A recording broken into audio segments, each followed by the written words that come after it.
Hello and welcome to the show, the weekly Blockleaders review, whatever you want to call it, with me, Jillian Godsil, and my co-host, Matt Haynes, all the way from Costa Rica. How are you?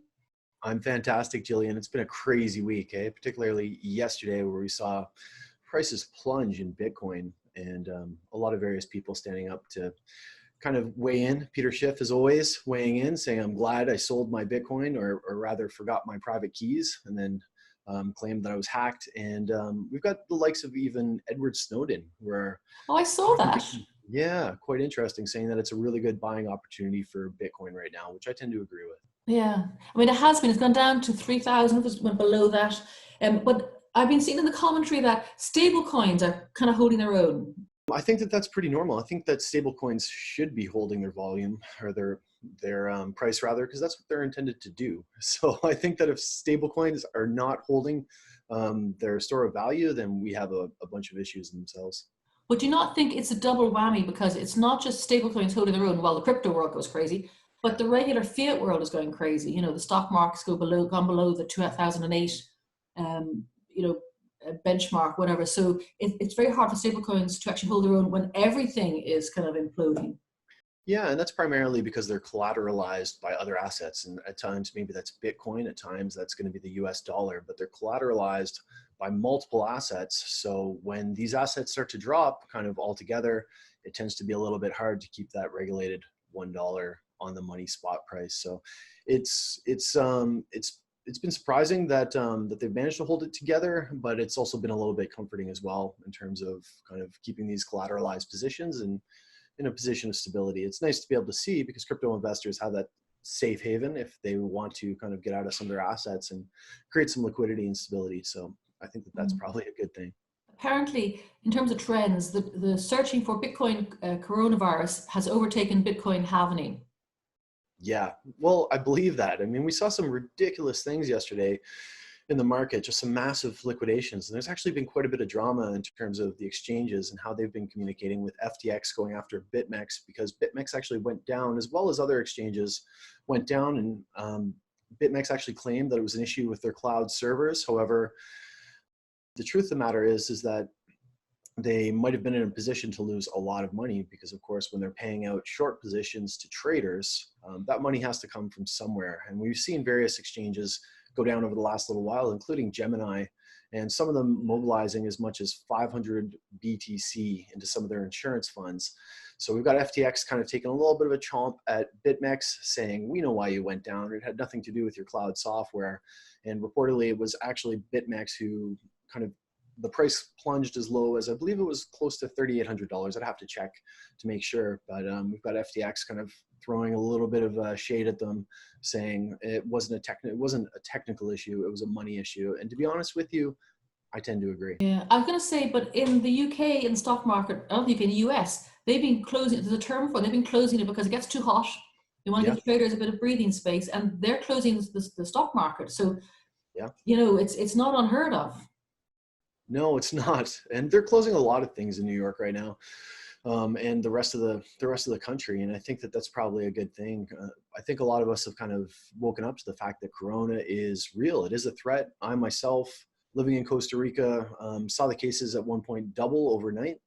Wow. And yeah, they're beginning to take some preventative measures. And I recently saw a report yesterday indicating that despite what people believe, that the heat may not be a factor in being able to slow this down. So for me, it was a little bit of awakening. I thought very much so. In Costa Rica, I was nice and protected. But I went out yesterday and I went to Walmart, and I didn't hoard, because I don't think that that's the right way either. But I did make sure that I had enough food, canned goods and perishables to be able to survive for 2 or 3 months or whatever it may be.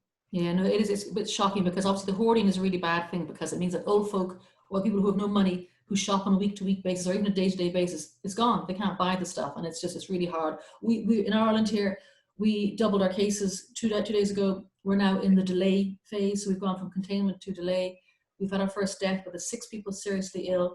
And if we compare what we're doing now to what Italy did, Italy at 3 weeks ago had 21.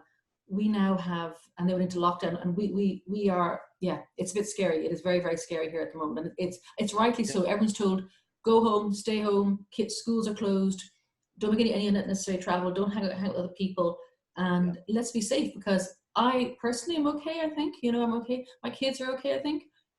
But my mom is turning 90 this year. I have a brother with a very bad lung condition who has to shoot a wedding tomorrow, So it's just, it's all very well and good to say, oh, I can survive it, not a risk.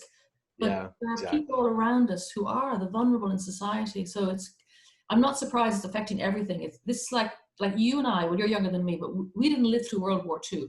So we don't know what it's like to live through a global crisis or war. So this is our war, our crisis. So it's, and also that means all the conferences have been postponed and to later on in the year, which makes a lot of sense. So let's not talk Corona anymore. It's too depressing. I was going to say, I have a nice piece of news. Alibaba has filed patents for blockchain insurance and real estate. That's really interesting. Alibaba, I love Jack Ma. He loves women. He says women are a secret sauce. Always a favorite man says that. And he's in Brazil. They've opened this company called Ant-Unicorn, and what they're going to use their blockchain insurance on the blockchain and real estate on the blockchain. But they're involved with other Chinese companies where they want to use technology to help fight coronavirus. And one of the things they're doing is Alipay is going to ramp up its contactless payment systems, and they're going to integrate it into their online food delivery system called ele.me. Ele.me, I think it's called ele.me, whatever. So that's all very good to hear. Yeah, it's kind of interesting to see the way that blockchain technology is being used as a source of truth to be able to combat misinformation, and also some really innovative uses to be able to transmit information and to be able to allow access to various people around the world. That's really what's at the heart of blockchain. So it's nice to see that. I'm a huge fan of Jack Ma as well. I think that he's brilliant, and he's managed to accomplish a lot, of course. But it's cool to see everything kind of coming together and see that the technology can actually be effective for being able to circumvent some of these world issues and some of the things that we're dealing with right now that we perhaps never thought that we would. Yeah. Do you know, I often talk about sex. Ooh, yes, better word. Close your ears, close your children's ears if they're listening. But I was listening to this very interesting piece, because I have written erotica, as we all know, Confessions of a what did I call it? A cryptomist, a cryptonologist, no, I can't even remember it. Confessions of a cryptomist, I think I called it. Gee, that's going to sell. I can't even remember what I called it. Never mind. But anyway, there was an interesting talk about sex pays but not for crypto was a title in Cointelegraph. There was a whole story about Pornhub, which is one of the biggest sites in the world and for porn. And they have like 100 million visitors daily. And I do remember a couple of years ago when Verge, the privacy coin, had this big, huge announcement. They were going to join this big, huge retail client. And they raised money and they did. But apparently it's only like 1% has ever been used. And they've now announced that Puma Pay is now coming on board. They've been 18 months to integrate their systems. And they do something quite different. I like this. They do pull pay protocol. So the customer doesn't have to push the funds to the supplier, but the customer would, under pre-agreed terms, have it pulled from them. So they agree to, if I watch this program, whatever, I watch this person, it gets pulled from them. So it's like an opt-in as opposed to an opt-out. So very, very clever. And that also means if the push comes from the customer, to the supplier to the customer, that means the fees are paid by the merchant, which is also more natural. People, they expect to pay their credit card fees. And they are going to be on the PMA coin.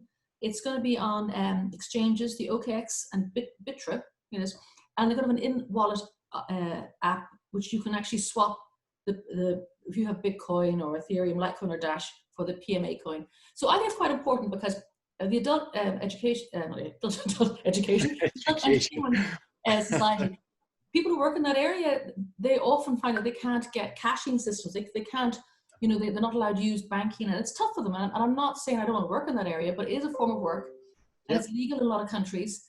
And so why penalize people further, So that was interesting, I thought. It just facilitates an easier method of transfer, international transfer, in which people are able to keep more of the pie. So I don't think it's surprising that it works so much in that industry, as it is kind of an interesting way to see that cryptocurrency and digital assets are actually becoming adopted. So I think it's just kind of a mirror of what's to come. Yeah, isn't it? But the author, it was maybe the company, the author also said that one of the reasons why that hasn't been quite so fast in the adoption of that area, it should be because it answers a lot of problems. We know that the adult entertainment industry has led the way in terms of a lot of technology, in terms of, cams and streaming and stuff. But Yeah. also what happened was apparently the profile of the people who actually pay to use these services tend to be slightly older. So they're not so used to all this crypto stuff. So Yeah. that could be a reason. But it's interesting because it's discrimination. I mean, and it also happens here. There's a local company, an exchange called BitCove, and they actually, two brothers in Cork, they went through the Bank of Ireland, one of our pillar banks. They won a place on a training course, basically. They actually Yeah. came top of all of the startups. They came top of the whole thing. And then a few months later, the bank pulled all their checking services from them because they were selling cryptocurrency. And the mad thing was that the guys had marketed saying that, look, you can use your pillar bank to buy cryptocurrency with us. It is that safe. Yeah. And then they pulled it. They had to find another bank in the SEPA area. I think it was in Latvia or something. So I get quite cross when financial institutions arbitrarily decide that they have the moral judgment on who and who may not use their services, especially when it's not illegal. If it's for child pornography, sure. But if Yeah. you are doing adult stuff, yeah. Yeah. Bitcoin solves this. Yeah. Yeah. It's good. I think, I mean, whatever your moral compass kind of dictates, I think adoption in any form is a good thing, and it's kind of proving that there's an alternative way to be able to work within the system, but to be able to give people payments for things that banks might not otherwise condone for whatever reason, whatever hangups they might have. So I think overall it's a really good thing. Did you hear about the Cryptocurrency Act of 2020, Jillian? No. Well, Which country? this is pretty interesting. It's actually the US, where of course everybody's just grasping for some form of regulation. And the Cryptocurrency Act of 2020 was a bill that was introduced to the Senate, which actually it breaks down the cryptocurrencies into three different types. One is commodities, such as like Bitcoin. One is currencies, and another one is securities. So what they're trying to do is trying to find a way to be able to create some really clear legislation in which to be able to regulate these so that people who are building on the technology have a better path forward. Unfortunately, some people have kind of thought that perhaps this won't come into fruition. I think it's a fantastic idea with, of course, the SEC monitoring the security side and FinCEN kind of dealing with the currency side, and then the CTFC dealing with the commodity side. But a lot of people have kind of stipulated that this may not actually go down because the particular person who has proposed this bill is not in any of those organizations. It represents a nice change in the sense that at least we're trying to get some regulatory clarity, because the technology is fantastic. There's a ton of uses for it. And people right now are a little bit nervous about building blockchain projects, particularly because of some of the obscurity behind the whole process. But to see this bill passed is positive. I do hope that it passes. I'm not completely confident that it will, but the very fact that these people are in themselves trying to push some of these things forward means that they recognize the quality of the technology, and I think overall that it's a step in the right direction. So this is someone is proposing the bill from one of the houses of Congress. Yeah, Okay, so absolutely. they're not actually in the SEC or in the. Well, that is still good. Yeah. Lawmakers looking at law. Yes. Because we do need certainty, because how do you build if you don't know what's going to be illegal or not, or which is the best route, even the best route to use an Yeah, analogy. you really don't. And there's been some of the people in the SEC recently who have kind of echoed a lot of that if we don't find some way to provide some regulatory clarity, people are simply going to move. And blockchain technology is a strong technology. And if people continue to move out of the country, the US is going to continue to get out innovated, and it's probably not going to be a good thing for business overall. So at least they're taking strides to try to find some sort of regulatory framework in which to really kind of give this some weight and some clarity and allow people to make the right decisions to be able to use the technology in a positive light. Yeah, that's good. Excellent. I'm all for it's common sense, which is not very common. No, it's not. Really. No, That's all I have for today. I'm kind of all consumed with coronavirus. Do you have anything else? Are you short? No, it's just we spoke a little bit last time about we were speaking about some people who are kind of promoting various cryptocurrencies, and interestingly enough, I came across an article where the CEO of a 230 billion investment fund was kind of involved, but not willingly, unwillingly more so, in a Bitcoin scam. So keep your eyes out for this. But Ho Ching, who was the CEO for Temasek, which is a massive international investment fund, was kind of paraded as one of the frontrunners for a new Bitcoin project called Bitcoin Pro.